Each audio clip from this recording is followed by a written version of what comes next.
శ్రీ గురుభ్యో నమః.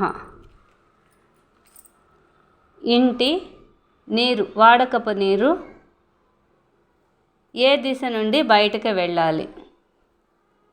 తమ ఇంటి ఆవరణలో నీరు తూర్పు ఈశాన్యములకు పోవుట ధనాభివృద్ధిని కలిగిస్తుంది.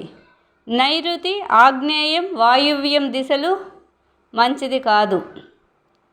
పశ్చిమమున నీరు పోవుట భయాన్ని కలిగిస్తుంది.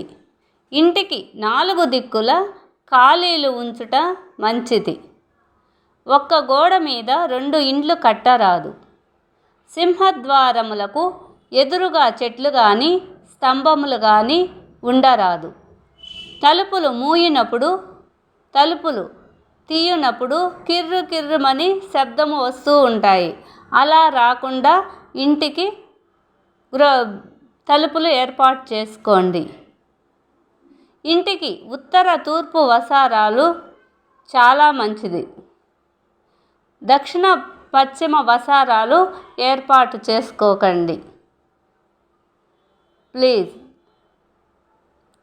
సబ్స్క్రైబ్ చేయండి, షేర్ చేయండి, లైక్ చేయండి. అక్షరాల ఆణిముత్యాలు గృహవాస్తు.